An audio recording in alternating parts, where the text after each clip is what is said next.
Divorce is overwhelming, emotionally, mentally, and especially physically.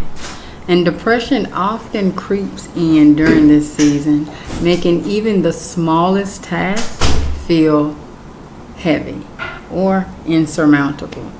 So today in this video, I'm going to share some self-care essentials that can help you to breathe again, to ground yourself, and slowly reclaim your energy, even when depression makes it hard to get out of bed. Okay, and so if you are new to me or to the channel, hello and welcome. My name is Katrice and I am the Natal Chart Navigator.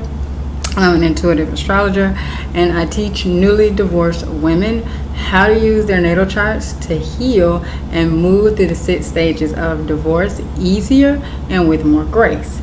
Now, for those navigators who are returning, hello and welcome back. And so let's go ahead, let's jump into it, okay? All right, so now this video is going to focus on the 6th house, okay? Because the 6th house in astrology, it covers health, nutrition, exercise, daily habits, and self-care, okay? So the sign that is on the 6th house is how you express your you express the 6th house, okay? And also, if you have any planets in that house, that adds to is another layer on top of how you express, okay? So I'm going to give you some tips on how you can utilize, how you can do some self-care, and then we can kind of get into a little bit more of like with how you express through some of the signs, okay? All right, so first I want to start with the emotional self-care, okay? Because emotional self-care, you always want to start inward and then work your way outward, okay? So divorce feels like a roller coaster of emotions, okay? There's grief in one moment, there's anger in the next, and then there can be numbness.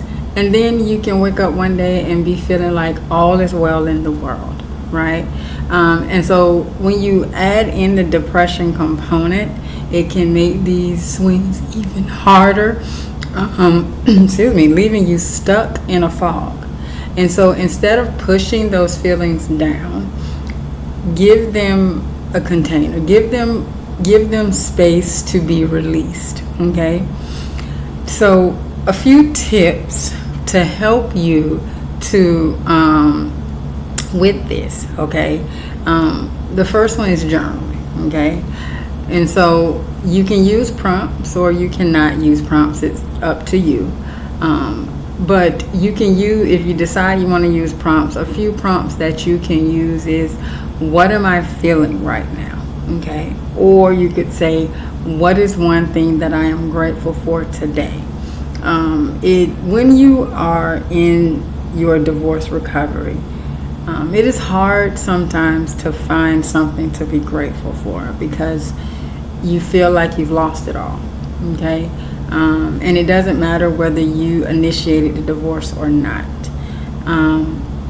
But just, finding little things to be grateful for. If all you can be grateful for is the fact that you woke up, that's something that you can be grateful for, okay? And if you don't want to use prompts, I know when I was in this phase, I would just write. I would just get out my journal and I would just start writing how I felt. And if I felt like shit that day, I'd be like, I feel like shit today. But getting out my raw feelings, how I felt, helped me to move through the day instead of trying to keep it all bottled in, okay? Now the next tip is voice notes, okay? So if writing feels like too much, simply speak into your phone, or if you have like a little recorder, because sometimes hearing your own voice express what you're feeling is healing in and of itself. And I didn't use the voice notes as much. I prefer to write. However, if you like that, it can be really good. I did use them a little bit, and I do like just hearing my voice sometimes, depending on what it is. Just hearing my voice articulate how I felt, it did help me feel better. But personally, I just like to write. Okay. The next tip is, to reach out to one safe person each day, or, once a week, whether that be a friend, a family member that you trust, a coach or support group. But you want to build connection, okay? Because when you're going through a divorce and the subsequent recovery, you can feel isolated, you can feel alone, okay? And when you feel that isolation, that feeds into the depression, okay? But when you connect with others, it breaks that cycle of loneliness, okay? And you definitely want to do that, because the more isolated you feel, the more depressed you feel. The more depressed you feel, the more you spiral, okay? And then you get into that, dangerous zone where you're like, you start thinking about not wanting to be here anymore, okay? And so it's you want to make sure you reach out and connect with others, okay? Because you're not alone, okay? There's so many support groups and people that you can connect with, and you want to make sure that you're staying connected, okay? And then the last tip for emotional self-care is gentle permission. Give yourself permission to cry, to rest, to sleep, even if you're sleeping during the day because you just don't have any energy. To feel sad without judgment, okay? Emotional self-care is about honoring and not suppressing, because the more you suppress, the more you're hurting yourself, not just emotionally, but also physically, okay? Which is the next step I want to talk about. Because when depression hits, even basic skills like showering or eating can feel like climbing a mountain. Your body holds stress. Your body remembers, okay? And so because of that, caring for your body is non-negotiable, right? And so this does not mean that you have to force yourself into an intense workout, okay? But physical self-care should be simplified and intentional. And it also should be non-negotiable, okay? So start with the basics: consistent sleep, hydration, nourishing meals, and gentle movement, okay? So here are a few tips for physical self-care, okay? First, you want to start small, okay? If a full workout feels impossible or too much, just commit to a 5-minute walk or a 5-minute exercise, or maybe do some stretching or yoga, okay? Tiny movements build momentum, okay? The next tip is food is fuel, okay? Now, depression can bring appetite loss, and it can also bring cravings, okay? You hear that some people eat their emotions, right? Others starve their emotions, right? And so if you are on that, whether you're deciding, you're on the extremes of starving your emotions or eating your emotions, you want to find balance, okay? And so just aim for simple, nourishing meals, right? If if you are eating a half a gallon of ice cream in 2 days because it's comfort to you, think about your health, because that isn't the healthiest thing. Okay, what is a healthier choice that you can choose, right? And in the same instance, if you're going for days without eating, okay, can you make a smoothie, make a fruit smoothie with, say, some strawberries and avocados, and maybe get you a little bit of protein powder that you can put in it, or eat some soups, or something simple like that, so that you are nourishing your body, right? You have to keep your energy steady, because while it may feel like you'll never get through this, you will. Okay, you will not be in this loop forever. And so you want to make sure that while you are processing your feelings, you are still taking care of your body. You're still feeding your body and giving it the nutrients that it needs, so that as you come out of this, you come out stronger, not just emotionally or mentally, but also physically as well. Okay.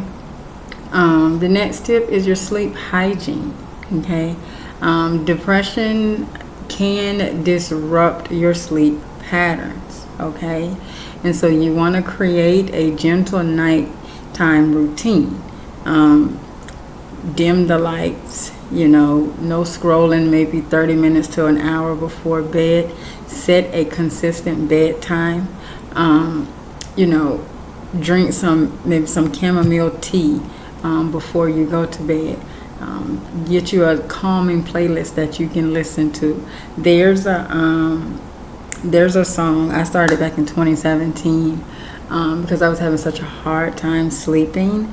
And there's this one song that I listen to. I mean, I have a whole playlist on YouTube, but there's this one particular song that I listen to at night. It is so calming and it is so peaceful. And when I put that song on, within, I say 10 minutes, it probably don't even be 10 minutes, I'll be out like a light. I'll put it in the description of this video. But get you some playlists. YouTube has like, oh my gosh, so many. And if you are into sound baths, there's a channel, it's called Chakra Vibrations. It's Chakra Vibration. It's one guy, but he has a couple of channels. It's Chakra Vibrations, Healing Vibrations.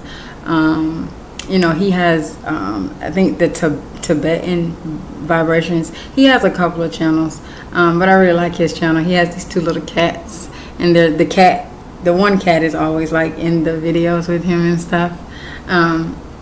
But anyway, like, if you're into sound baths, his are really good. I listen to a couple of his sometimes. His are really good as well. But you want to get you a routine that can help you calm yourself down and relax, so that you can, fall into a nice, restful sleep.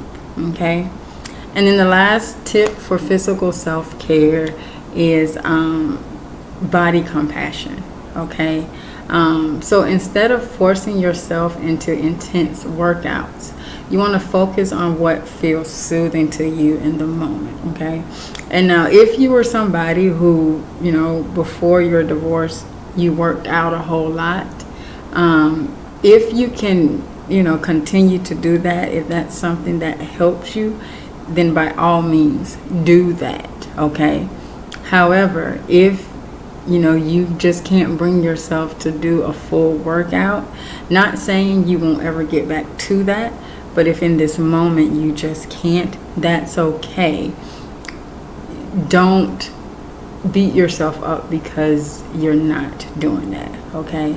So you want to focus on what feels good to you. So that could be yoga, that could be just walking a few minutes a day, that could be doing some stretching, it could be doing anything, but you want to be compassionate with yourself, okay?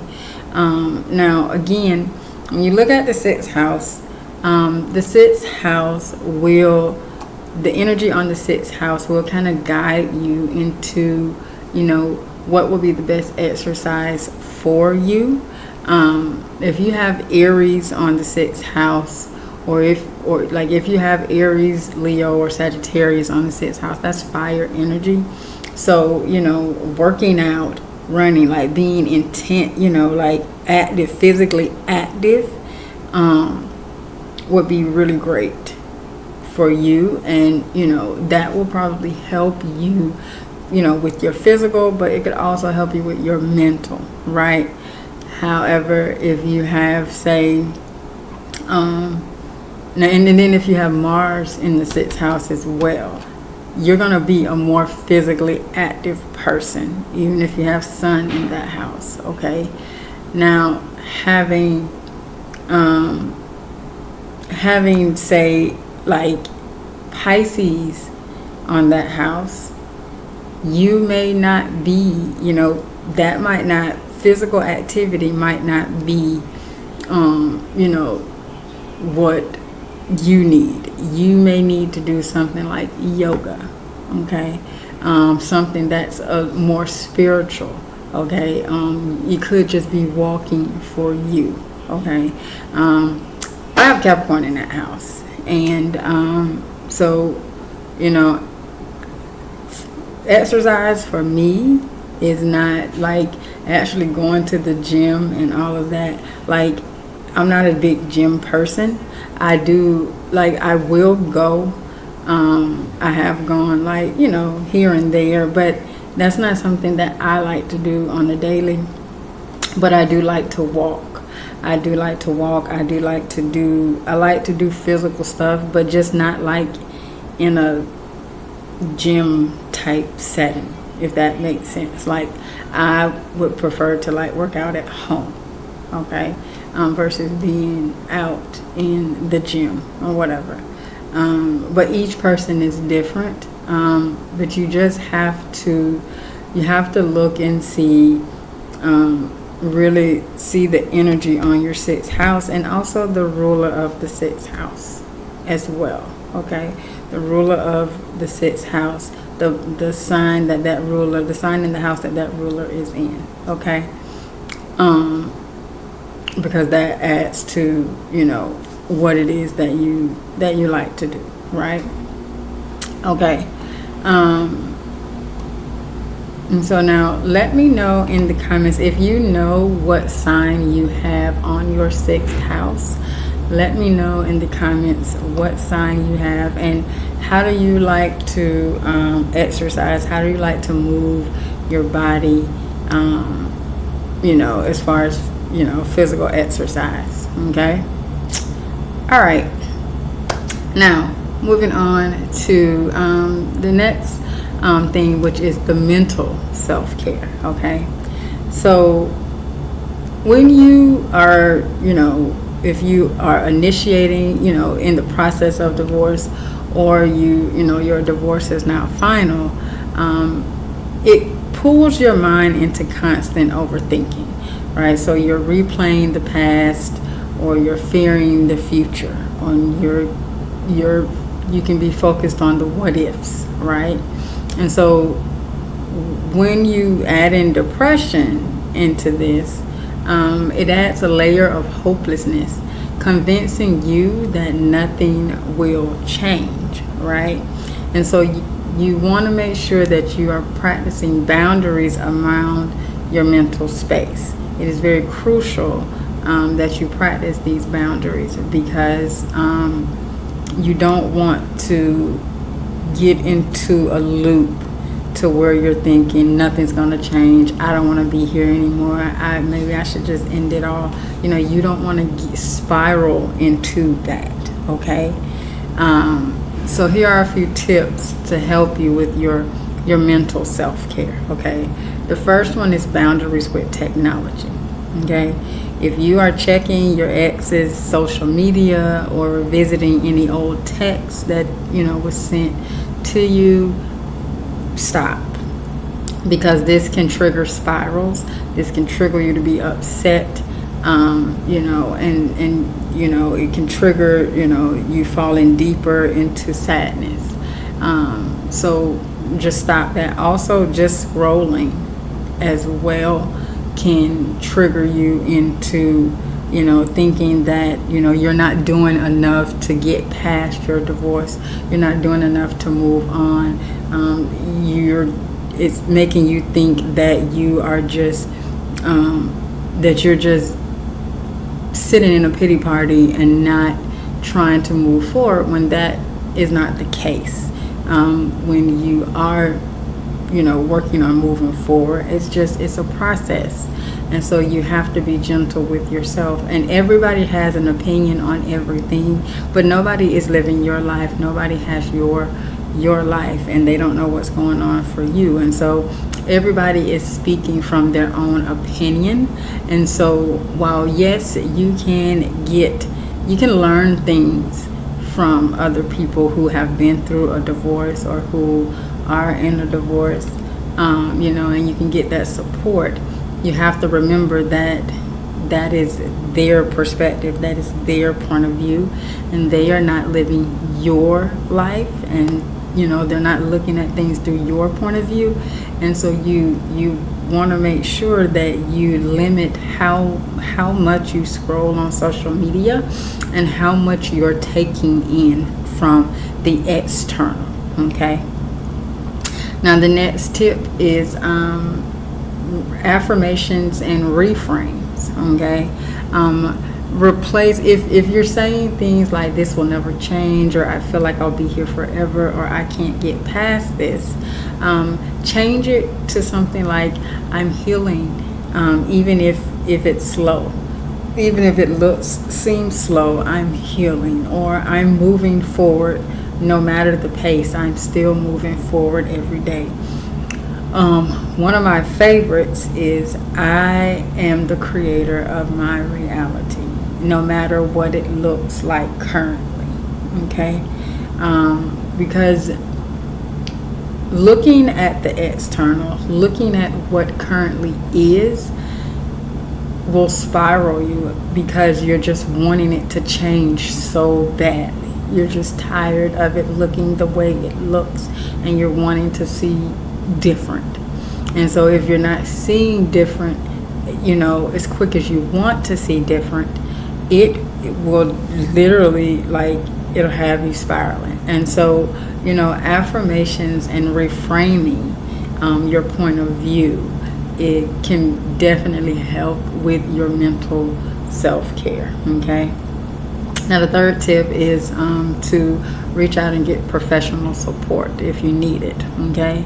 Therapy or counseling provides strategies to break depressive thought patterns and reframe your story. Okay, it's nothing wrong with seeking professional support. Okay,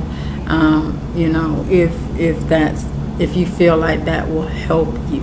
Okay, and while your family or your friends may think that therapy is cuckoo, or how is therapy going to help you, you have to do what you feel is best for you. And so if you feel like reaching out and speaking with a therapist, or a counselor, somebody who can help you to just get out, and they are professionally trained, but they can help you to just get out how you're feeling, even if they're just listening to you.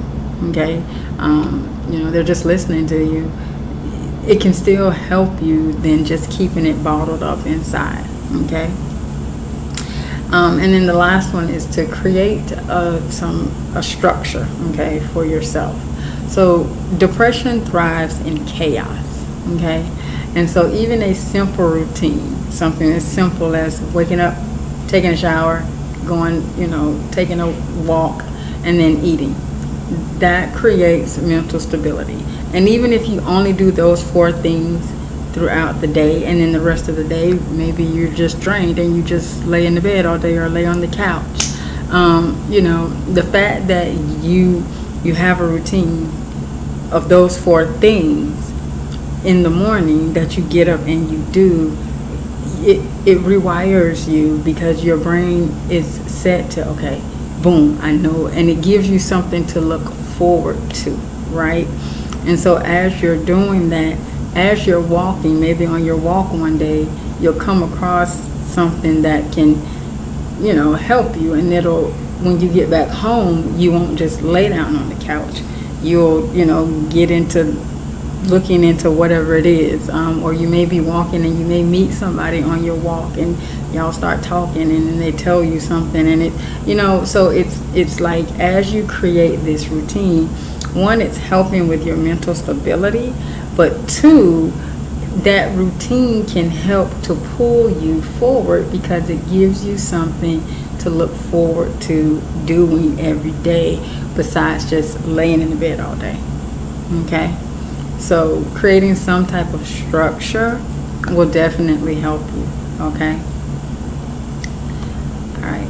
Protecting your mental energy allows you to make clearer decisions without drowning in overwhelm. Okay? All right. And then so the last self-care that I want to talk about is spiritual self-care. Okay? When life feels stripped bare, which it often does after divorce, spiritual self-care helps you to reconnect with something bigger than your pain. Now, this doesn't have to be religious, it doesn't have to be church, but if church is what you, and religion is what you use, to help you connect, then by all means, do whatever works for you. But if not, if church isn't your thing, and it can be anything. Spiritual self-care is about finding meaning, hope, and presence in the now. Okay? So a few tips for spiritual self-care. One is grounding rituals. So, you may want, may light a candle each morning, and then, or at night, right? Or throughout the day, whenever you choose to do it. And, then pair it with the affirmation that just says, today I choose peace, right? Or today I choose grace, right? Grace with myself. I choose to be, graceful with myself, or have patience with myself, okay? The next tip is nature medicine. I personally believe that nature is medicine. When you're in that depressive state, you often want to just stay inside, stay in bed, lay on the couch, not get up, just kind of be in a hole, right? But going outside, if it isn't but for 5 or 10 minutes, it shifts you out of that because you've changed your environment, you've changed your scenery. If it's only for 5 minutes, and it can help to pull you out of that hole. If you're just sitting outside, just looking at the little insects running around, or the birds flying, or it kind of connects you to life, okay? And that life is ever present, it's ever changing. And so, it helps you to realize that nothing stays the same in life except for change. Nothing's constant in our lives but change. And so even just spending a few minutes outside can help you to feel better, okay? The next tip is meditation and breath work. Heavy on the breath work. If you have strong Virgo, Gemini, Aquarius, Libra placements, because those are heavy mental placements, breath work for you will be very, very essential and helpful for you, okay? Especially like if you're in the car. One thing I used to do, like if I just felt overwhelmed, I would just get in my car and go drive. And through that drive, I would just, practice breath work as I'm driving, right? And by the time I got back home, I felt totally better, okay? Nothing changed in my external, but it was just calming the internal down, okay? So breath work is really good. It can really help you to get centered within yourself. Also, meditations are good as well. Like if you can't just sit and, be still within your mind, you can try a guided meditation as well. Those help really well. Now you have to practice them. You have to practice, especially the meditation. You have to practice. It's not something that comes, easy, but really practice. Meditations work as well. Now, also, you can do things if you want to tap into, any like occult or esoteric practices. So things like astrology or tarot or like any divination practices. These practices remind you of your soul's resilience. They help you tap into who you are. And they allow you to remember that life is more than just what we experience here in the 3D. Okay, divorce is not the end all be all. Okay, it's truly an initiation into a new chapter of life for you. Okay, and so divorce can leave you feeling broken, and depression on top of that can make it feel like you will never rise again. But you will rise again, and when you engage in self-care, emotional, physical, mental, and spiritual self-care, that is how you begin to piece yourself back together. Okay, you have to know that the divorce was just the end of one experience in your life, and that life goes on. And so you have to work through it, and by taking care of yourself, providing that self-care to yourself, you are showing yourself that you love yourself, and you honor yourself, and you honor what you're going through, and you know that this too shall pass. Okay, so let me know in the comments which area of self-care do you need to focus on most right now. Okay, let me know. I'd love to support you in your journey. All right, and so that's what I have for you in this video. And so if you've made it this far, thank you so much for watching and allowing this conversation to pour into you. And even if one part of this video helped you to take a look at your journey differently, if it provided you with some tips to help you on your journey, just know that your healing has already begun. Okay, and so my intention is to always help you to navigate your divorce recovery with more clarity, ease, and grace. Okay, and so if this video did resonate with you and it helped you to feel seen, validated, or even a little bit lighter, then give it a like and share it with another divorcee that could use some guidance and community while navigating her recovery. Okay, also if you have any comments that you want to drop below, drop them below. I also love to know what's one lesson divorce has taught you. Okay, now if you want to if you're loving the content and you want to continue to learn how you can use the natal astrology healing method for your divorce recovery, and you want to also be a part of the Understanding You University Navigator community, then make sure you subscribe and click the bell so that you get notified when I upload new content to the channel. Okay, you can also check the description for additional tools and resources such as my ebook From Breakup to Brilliance, the Natal Astrology Healing Method, that teaches you the first 3 practical steps of the method, or if you want to book an energetic calibration reading with me, you can do so, and that's only if you want more guidance outside of the content that I provide on the channel. Okay, and so until next time, remember that divorce is not your ending. It is your initiation into the most powerful version of you.